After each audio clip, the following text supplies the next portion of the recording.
Alright, welcome back everyone. I hope you're all having an amazing Tuesday so far, and given that there's a lot of things going on right now over at Disney and Lucasfilm, as Lucasfilm is going on under a major facelift by Disney CEO Bob Iger, the executives and the board members, to really ensure that Star Wars is indeed going to thrive and survive, in preparation for the Ahsoka Tano series, which by the way is the first show that had zero Kathleen Kennedy input and was completely written by Dave Filoni. This is Mike Zero. Subscribe if you're new and like this video to see future Star Wars updates. I'm also on Twitter at Mike01. I thank you all so very much for the great and kind support, and without further ado, let's get right into this. Now, we know that there's a lot of things happening between the Acolyte and Skeleton crew under Kathleen Kennedy's leadership. She's been going through a lot of issues with that, a lot of setbacks and delays. That's only been causing a big mess, so to speak. And at the end of the day, it really is her overall strategy to shift away from George Lucas's philosophy. That's basically her drive for Skeleton Crew and the Acolyte, and her goal to really create her own legacy is to really kind of just repurpose Star Wars, to really give it a new meaning that has no philosophy that was created by George Lucas at all. And I think that's when those shows are going to have a missing piece to them, and they're going to feel very out of place. But moving on to the main point here, what's interesting is that with Kathleen Kennedy recently getting more involved with Indiana Jones 5, Acolyte, and Skeleton Crew in order to create 3 big hits to impress Disney so that she can stay a bit longer at Lucasfilm. Recently she had some pretty negative things to say about actress Gina Carano by stating the following when questioned about it all.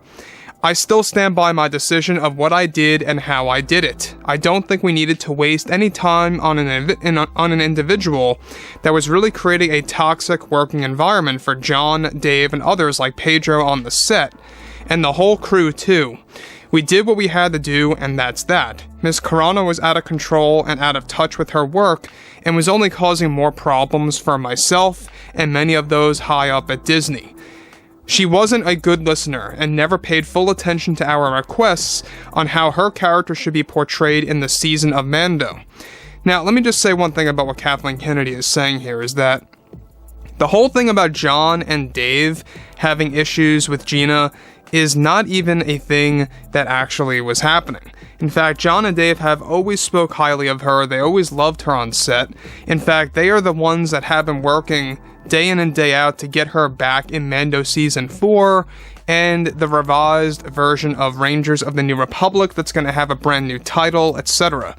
So that whole thing doesn't make sense. Pedro Pascal so far, has talked about Gina on and off, but really has kind of stayed to himself about that subject, so that's really hard to pinpoint.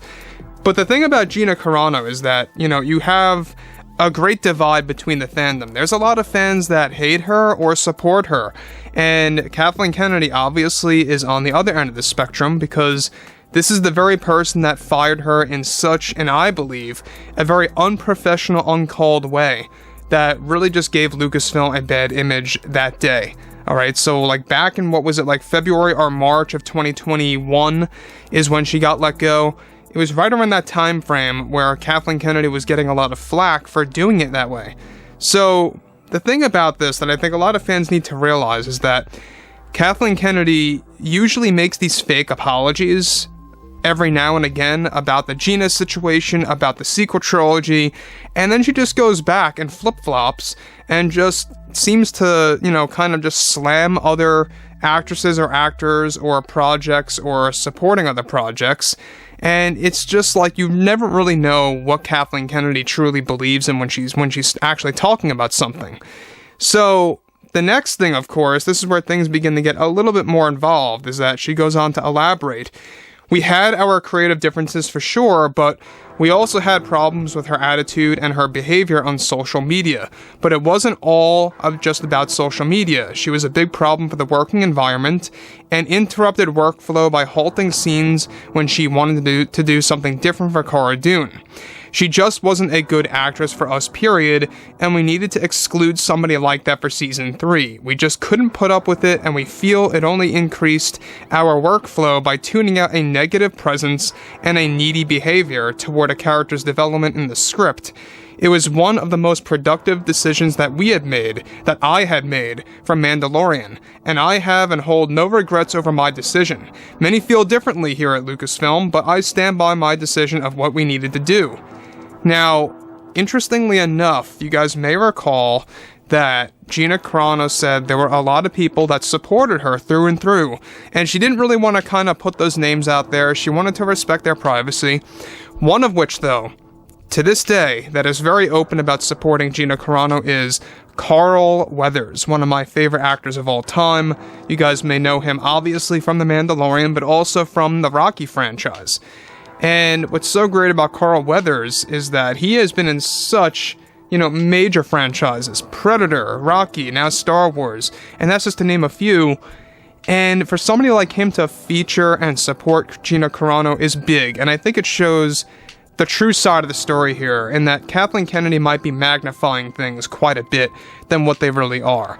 So, on to the next thing. Separate from what Kennedy stated here, however, behind the scenes, Kennedy was surprisingly pressuring Gina Carano to appear a specific way, such as cutting her hair or wearing a short wig for Cara Dune. And Gina did not want to put up with that appearance, and that was the source of the creative differences.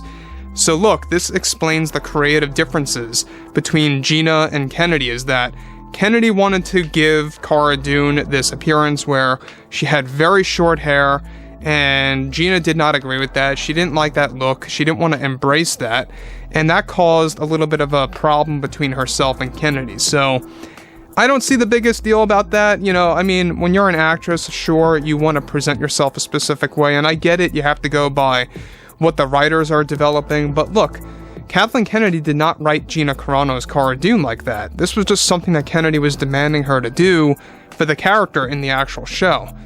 And I think that's what Gina had a problem with. It wasn't being passed down by John and Dave for how Cara Dune would appear, but it was Kathleen Kennedy just, blindly throwing in a demand that had nothing to do with the script, and it seemed like, part of an agenda to kind of dumb down the appearance of Cara Dune, of what she really wanted to do. Gina wanted to really kind of embrace a specific look for Cara Dune, and Kathleen Kennedy did not want her overall, image of Cara Dune to be perfected, essentially.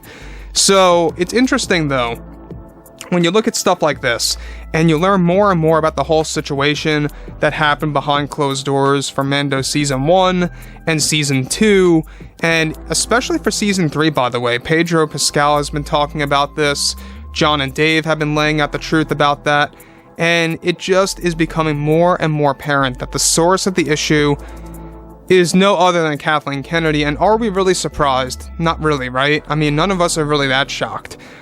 Anything that she gets her hands on tends to have some kind of toxicity connected to it, some kind of drama, some kind of issues at hand. And look, here, I like to focus on the dark and the light side of the Star Wars franchise when it comes to Lucasfilm and Disney. There's a lot of good to talk about, but there's also a lot of bad that's going on behind closed doors that really needs to be stabilized. So, overall, guys, fill me in below in the comments what you all have to say about this, and if you guys did enjoy the content for today, make sure to drop a thumbs up on this video to support the channel, and I will catch you guys next time.